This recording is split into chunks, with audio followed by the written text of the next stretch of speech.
Assalamualaikum warahmatullahi wabarakatuh, anak-anak SMP 6 Indralaya Utara yang keren-keren.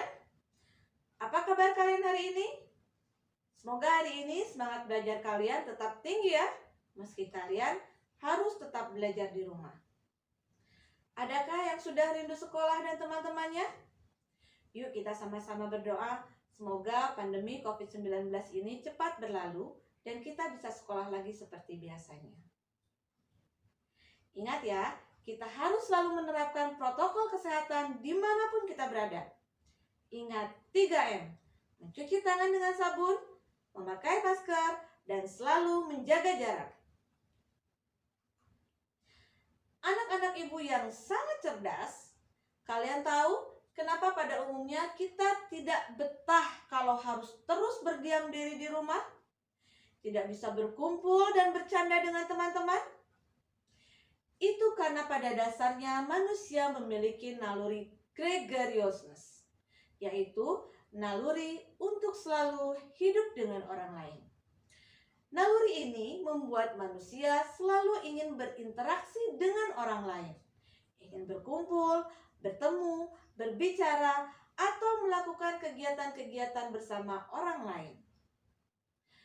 Nah, anak-anak ibu yang santun, pada kali ini kita akan membahas tentang interaksi sosial. Sebelum mulai belajar, kita lihat dulu yuk, apa saja tujuan pembelajaran kita?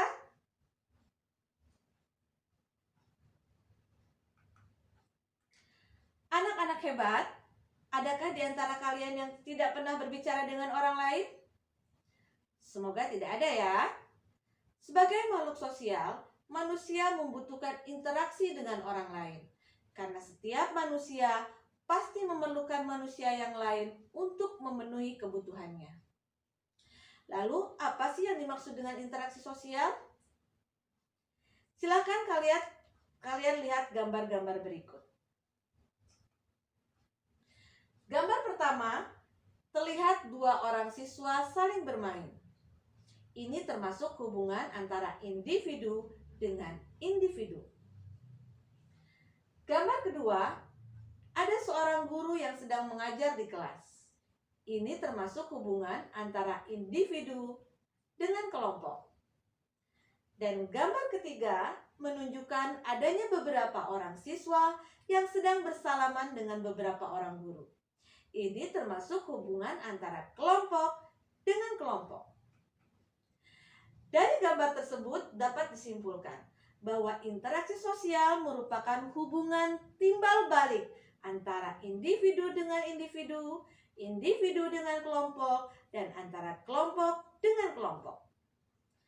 Dalam interaksi sosial, hubungan harus dilakukan secara timbal balik oleh kedua belah pihak.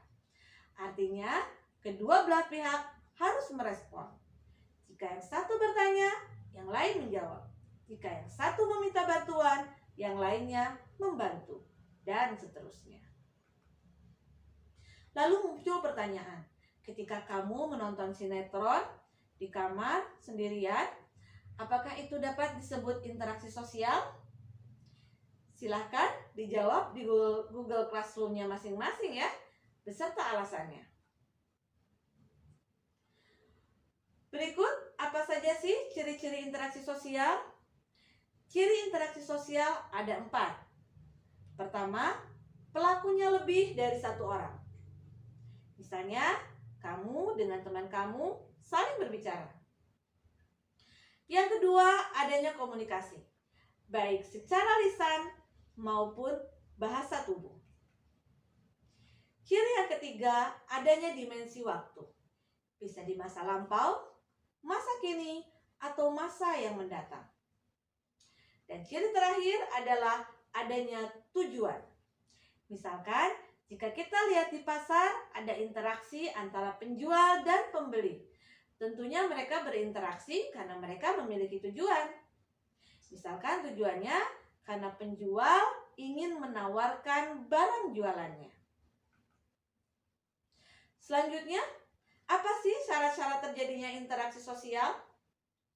Menurut Gilin, interaksi sosial terjadi ketika memenuhi 2 syarat, yaitu adanya kontak sosial dan komunikasi.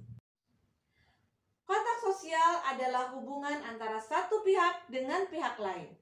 Hal ini merupakan awal terjadinya interaksi sosial di mana masing-masing pihak saling bereaksi meski tidak harus saling bersentuhan secara fisik. Kontak sosial terbagi dua. Yang pertama, kontak sosial langsung atau primer. Merupakan hubungan timbal balik yang terjadi secara fisik. Misalkan langsung bertemu, bertatap muka, atau berjabat tangan. Kemudian kontak sosial kedua adalah kontak sosial tidak langsung atau sekunder. Merupakan hubungan timbal balik melalui perantara, seperti komunikasi melalui media telepon, chatting, atau menyampaikan pesan lewat orang lain. Syarat yang kedua dari interaksi sosial adalah adanya komunikasi. Komunikasi adalah suatu proses penyampaian dan penerimaan pesan dari satu pihak pada pihak lain. Komunikasi juga dibagi menjadi dua. Ada komunikasi verbal dan non-verbal. Komunikasi verbal yaitu bentuk komunikasi secara lisan maupun tertulis. Seperti kalian kalau berbicara langsung dengan teman kalian. Sementara komunikasi nonverbal merupakan bentuk komunikasi dengan menggunakan simbol-simbol atau gestur tubuh. Misalnya, kalian melambaikan tangan kepada teman kalian. Inilah salah satu bentuk komunikasi nonverbal. Demikian penjelasan mengenai pengertian interaksi sosial, ciri-ciri dan syarat dari interaksi sosial. Selanjutnya, Ibu akan memberi kalian tugas. Silahkan kalian jelaskan bagaimana proses interaksi sosial berlangsung dalam kegiatan pembelajaran selama adanya pandemi COVID-19 ini. Apakah terjadi proses timbal balik dalam interaksi ketika kegiatan pembelajaran berlangsung?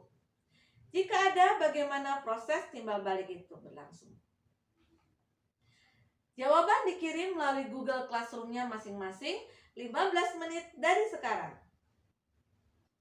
Baik anak-anak kreatif, sekian pertemuan kita kali ini. Jumpa lagi pada pertemuan berikutnya. Sekali lagi, ingat selalu 3M dalam setiap aktivitas kalian. Mencuci tangan dengan sabun, memakai masker, serta menjaga jarak.